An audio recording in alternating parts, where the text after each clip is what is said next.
wabarakatuh. Asal dari kelas 10 IPA 1, kelompok 7 biologi. Mempresentasikan tentang pencemaran lingkungan Dengan faktor penyebab, dampak terhadap lingkungan, serta cara menanggulanginya. Mari saksikan video kami selanjutnya. Assalamualaikum warahmatullahi wabarakatuh. Saya Nanda Sari. Di sini saya akan menjelaskan tentang pencemaran air. Dari banyaknya orang membuang sampah sembarangan atau membuang sampah ke sungai, itu dapat merugikan orang lain maupun merugikan lingkungan. Bukan saja merugikan lingkungan maupun orang lain, itu juga dapat berdampak pada pencemaran air. Maksudnya di sini pencemaran air adalah pencemaran air merupakan suatu bahan pencemaran yang masuk atau polutan lingkungan air yang dapat menyebabkan kualitas air menurun ketika tertentu sehingga tidak dapat berfungsi sesuai dengan peruntukannya. Pencemaran air pula dapat terjadi pada air darat seperti air danau, air sungai, maupun air waduk. Bukan saja dapat berdampak pada air darat, pencemaran air juga dapat berdampak pada air laut. Yaitu sumber utama pencemaran air itu ada 3. Yang pertama adalah limbah industri, yang kedua limbah rumah tangga, dan yang ketiga limbah pertanian. Jika ketiga limbah tersebut kita buang ke sungai, itu dapat mengakibatkan penyumbatan air dari sungai dan akan mengakibatkan banjir. Banjir adalah suatu air yang merendam di daratan. Banjir bisa terjadi karena ada 2 alasan. Yang pertama karena ulah manusia, dan yang kedua karena alamiah.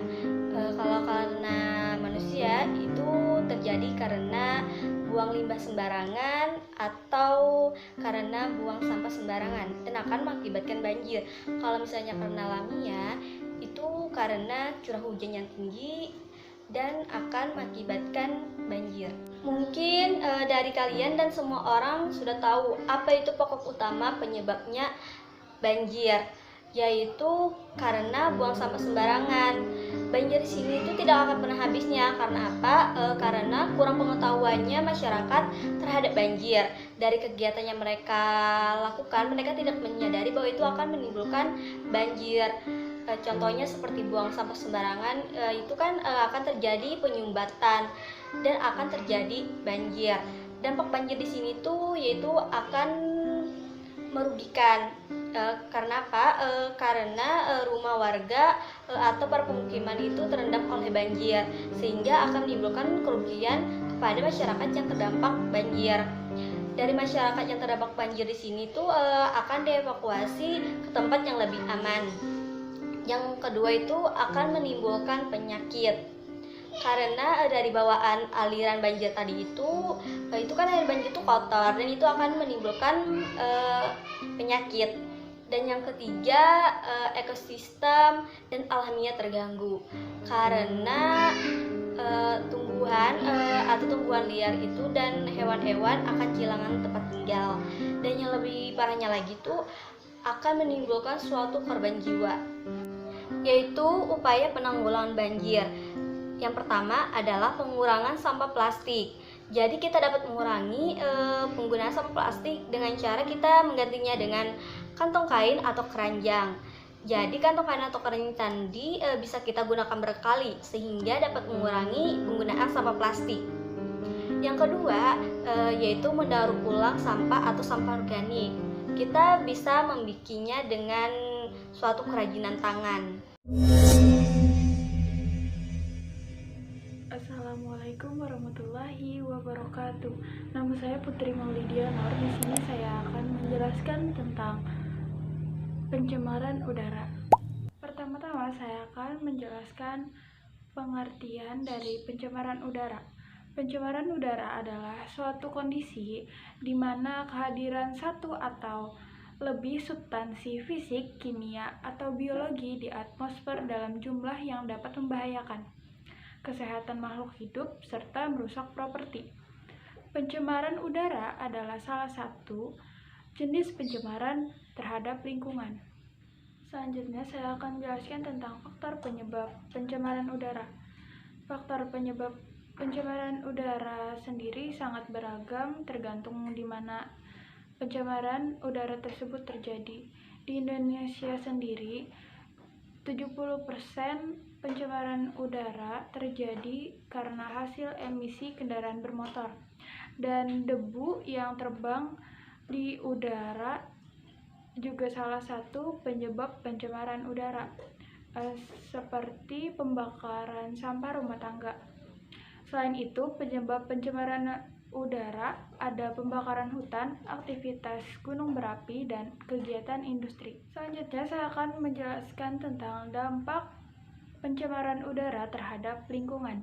Pencemaran udara dapat menyebabkan berbagai efek terhadap lingkungan seperti hujan asam, yang dapat merusak pohon dan menyebabkan badan air menjadi asam, serta membuat air tidak cocok untuk ikan dan satwa lainnya.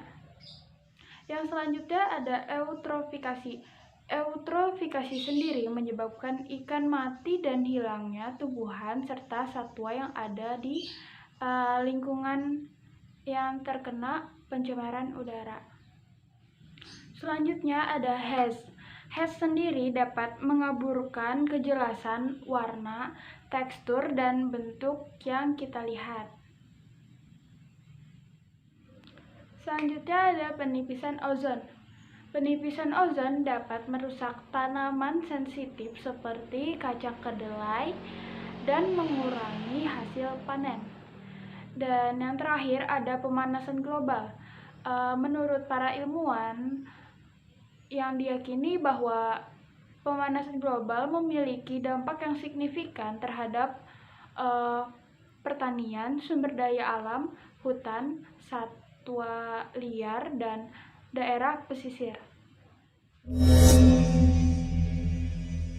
Perkenalkan, nama saya adalah Rio Chandra Renaldi.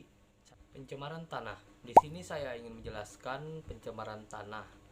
Pencemaran tanah sendiri merupakan tanah yang terkontaminasi oleh bahan-bahan kimia yang sulit didaur ulang atau salah didaur ulang oleh pemerintah, manusia, dan lain hal, berbagai faktor. Faktor-faktornya dapat berupa sumber daya alam yang tidak dapat terurai secara sendirinya, ataupun bahan-bahan kimia yang berbahaya. Di sini faktor-faktor yang mempengaruhi dapat berupa pengolahan limbah yang tidak sesuai seperti berikut ini.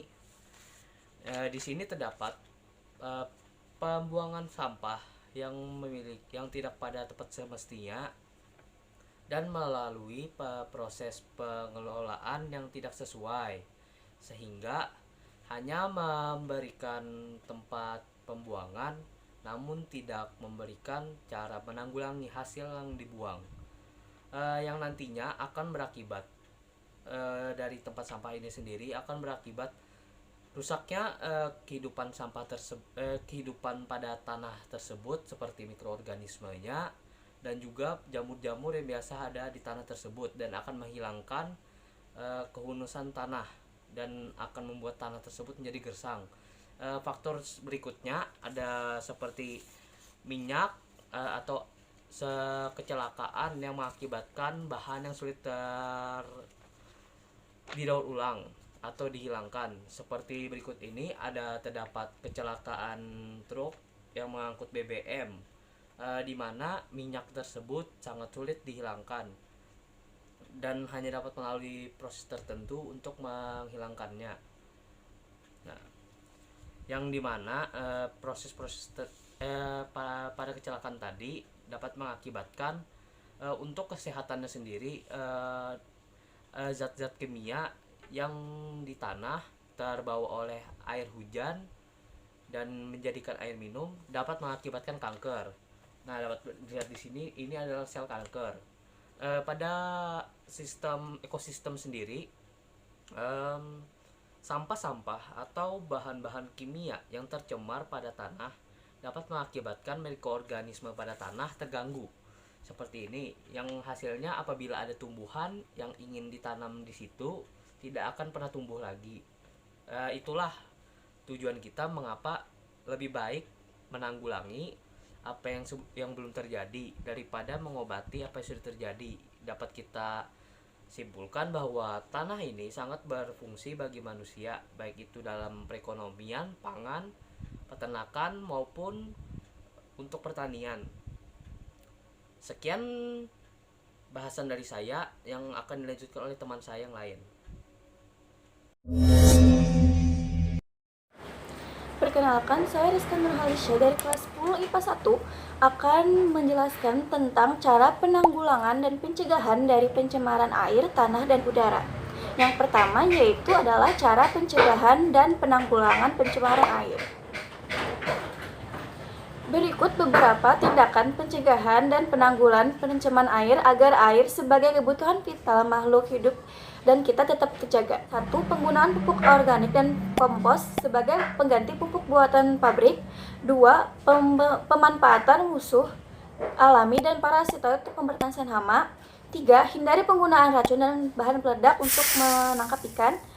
5. Kurangi penggunaan deterjen. 6. Pengolahan limbah cair dari pabrik atau industri dengan benar. 7. Perencanaan AMDAL atau analisis mengenai dampak lingkungan. 8. Kawasan industri harus memenuhi syarat yang telah ditentukan. 9. Memiliki bak penampungan limbah atau septic tank seperti yang ada di rumah sakit dan peternakan. 10. Setiap rumah hendaknya membuat septic tank yang baik. 11. Pencegahan kebocoran instalasi pengeboran minyak lepas pantai dan kebocoran tanker minyak. 12. Gerakan penghijauan reboisasi, pembuatan jalur hijau, dan mempertahankan area resapan-resapan air. Dan yang terakhir yaitu pembuatan sengkadang dan terasering pada lahan miring. Nah, itu tadi adalah cara penanggulangan dan pencegahan untuk pencemaran air. Selanjutnya kita ke pencemaran udara. Ada 10 cara penanggulangan pencemaran udara. 1. Mengurangi pemakaian bahan bakar fosil dan beralih ke bahan bakar yang lebih ramah lingkungan. 2. Pemasangan bahan penyerap polutan atau penyaringan sebelum asap dibuang udara. 3. Menggunakan larutan pengikat sebelum gas buangan dialirkan ke dalam air. 4. Menurunkan suhu gas buang sebelum dibuang ke udara bebas.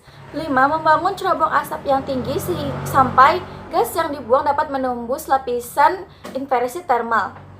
6. Mengendalikan sistem transportasi dengan mengurangi jumlah kendaraan pribadi. 7. Pendidikan cinta alam dan lingkungan yang harus dikembangkan. 8. Mengembangkan hukum dan aturan yang berlaku. 9. Pengawasan terhadap industri. Dan yang terakhir yaitu adalah reboisasi atau penghijauan. Oke, itu tadi adalah cara untuk menanggulangi dan pencegahan dari pencemaran udara. Kemudian kita masuk ke pencemaran tanah. Cara pencegahan pencemaran tanah yaitu dengan 1. Sebelum dibuang ke tanah, senyawa sintesis seperti plastik sebaiknya diuraikan lebih dahulu. 2. Untuk bahan-bahan yang dapat didaur ulang, sebaiknya didaur ulang terlebih dahulu. 3. Menumbuhkan kesadaran bagi masyarakat untuk membuang sampah pada tempatnya. Yang keempat, sebelum dibuang, sampah harus dipisahkan dari sampah organik dan anorganik. 5. Limbah deterjen sebaiknya jangan dibuang ke tanah. 6. Penggunaan pestisida dengan dosis yang telah ditentukan saja. 7. Penggunaan pupuk anorganik secara tidak berlebihan pada tanaman. Yang terakhir, untuk menghindari pengisian humus oleh air hujan dapat dilakukan dengan menjaga kelestarian tanaman. Nah, pencemaran tanah dapat kita tanggulangi dengan metode pengolahan yang disebut dengan remediasi. Remediasi ada 3, yaitu remediasi in situ, remediasi ex situ, dan bioremediasi. Yang pertama yaitu remediasi in situ. Remediasi in situ adalah pembersihan atau pengolahan tanah terkontaminasi di lokasi. Yang kedua yaitu remediasi ex situ. Adalah pengolahan tanah terkontaminasi digali dan diolah di suatu unit pengolahan, antara lain dapat dilakukan dengan cara memisahkan bahan pencemar dengan tanah, pengurangan kontaminasi dengan mikroba, pemanfaatan energi panas yang dapat menguapkan kontaminan dari tanah, dan ekstraksi kontaminan dari tanah. Dan yang terakhir ada bioremediasi. Bioremediasi merupakan proses pembersihan pencemaran tanah dengan menggunakan mikroorganisme seperti jamur atau bakteri. Nah, di sini saya sudah selesai menjelaskan tentang cara pencegahan dan penanggulangan pencemaran lingkungan. Di sini saya mewakili ketiga teman saya di kelompok 7 untuk mengucapkan terima kasih karena sudah menonton. Semoga bermanfaat. Wassalamualaikum warahmatullahi wabarakatuh.